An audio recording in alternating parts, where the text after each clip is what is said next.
Pour Thomas Serafide. Merci. Bonjour à vous toutes. Bonjour. Alors vous êtes sans doute en train de vous demander, en me voyant saisir ce micro, c'est qui celui-là?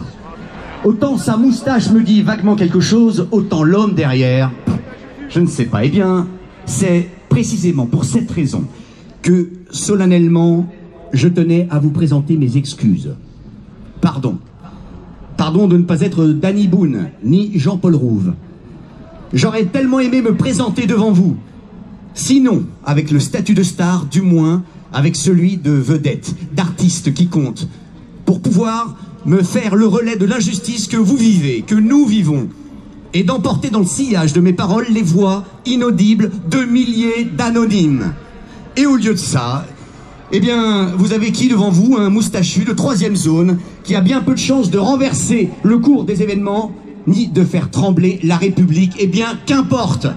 Vous l'aurez compris, j'ai un peu honte, oui, un peu honte de faire partie de cette prétendue grande famille du spectacle qui subit de plein fouet une terrible épidémie. Une épidémie d'extinction de voix. Alors oui, j'en veux aux artistes, oui. J'en veux aux artistes, mais à ceux qui ont un nom, aux artistes qui ont une carrière derrière eux, qui n'ont plus rien à prouver. Pas parce que je considère l'artiste comme un citoyen supérieur, non, mais parce que l'art et l'artiste s'adressent au cœur des gens, qu'il a pour outil de travail les émotions de l'âme. Parce qu'il sait, ou plutôt, il devrait savoir écouter et comprendre les mots de la société, pour les retranscrire en chansons, en films, en œuvres littéraires, en peinture, en photographie ou autre. Mais sinon, l'artiste, s'il n'est pas ça, il est quoi? S'il ne se fait pas l'écho de la douleur et de l'injustice, qu'il soit humoriste ou dramaturge, Racine ou Jamel, même combat, il sert à quoi? C'est donc bien légitime de se demander où sont passés tous nos artistes. Les gars, les copains, oh, vous êtes où? Vous aussi, vous avez pleuré comme je l'ai fait ce soir-là, devant mes enfants, à écouter le Premier ministre d'une glorieuse nation accuser sa propre fille de 11 ans de l'avoir contaminée, pour mieux étendre et justifier sa politique de généralisation vaccinale aux enfants. Mais Guillaume Canet, Marion Cotillard, il vous reste encore quelques mouchoirs. Vos yeux ne sont pas devenus totalement secs, secs de larmes et d'empathie. Stromae était où? Jean Dujardin, t'aurais quand même pas passé trop de soirées interlopes au point d'être devenu sourd aux cris des aides-soignants, des médecins, des militaires, des policiers, forcés de porter atteinte à leur volonté fondamentale, à leur intégrité, sous peine d'être licenciés, de se retrouver à la rue, de courir le risque de se voir retirer la garde de leurs enfants. Cad Merad, alors c'est vrai, t'as oublié les codes. Code civil, article 16, la loi interdit toute atteinte à la dignité de la personne. Chacun a droit au respect de son corps. Le corps humain est inviolable.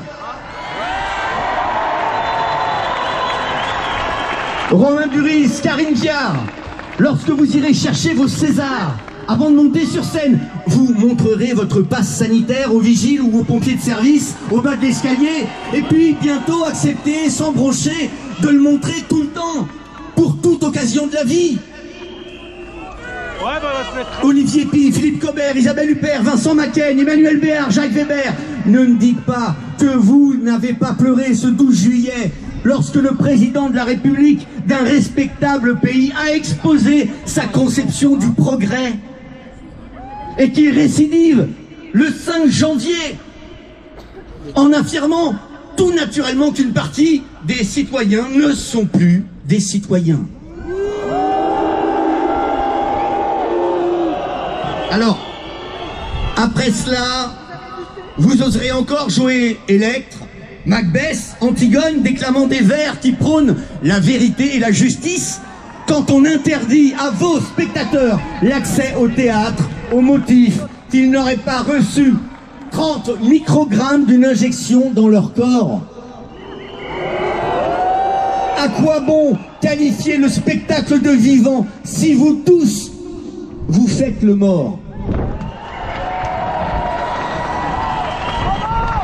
Fabrice Lucchini, faut-il que tu aies vécu en compagnie de Jean de La Fontaine depuis 30 ans pour finir le col pelé par le collier d'une laisse idéologique comme le chien apprivoisé de la fable?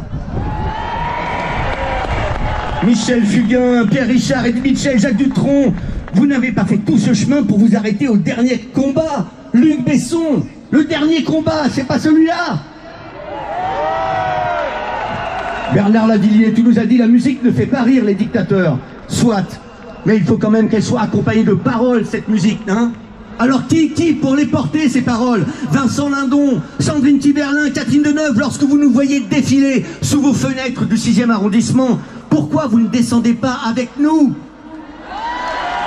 Tirez les rideaux n'occultera jamais la réalité de ceux qui sont opprimés. Vous avez peut-être peur. Oui. Peur de quoi? Je ne sais pas. Mais ah, si, mais si, bien sûr. Mais oui. Peur de vous afficher dans un cortège de complotistes. Et peut-être pire, de non-vaccinés. C'est ça, Omar Sy, François Cluzet. Ce sont eux, les nouveaux intouchables, les non-vaccinés. Cortège d'infréquentables dirigé de surcroît par un meneur d'extrême droite, la messe est dite, disqualifié, hop, au rebut, je vous demande de vous taire. Ben, j'en profite au passage, monsieur Philippot, pour vous remercier. Oui, de m'offrir une tribune, parce que nous nous sommes même jamais parlé de notre vie. Eh bien, par votre combativité, sans relâche, vous avez forcé mon respect et celui de bien d'autres. Alors, pas des artistes, non. Mais je me permets toutefois, monsieur Philippot, de vous mettre en garde. Ce n'est certainement pas en manifestant tous les samedis, depuis plus d'1 an, en cherchant à éliminer les discriminations et les divisions entre Français, à écouter inlassablement leurs souffrances, ni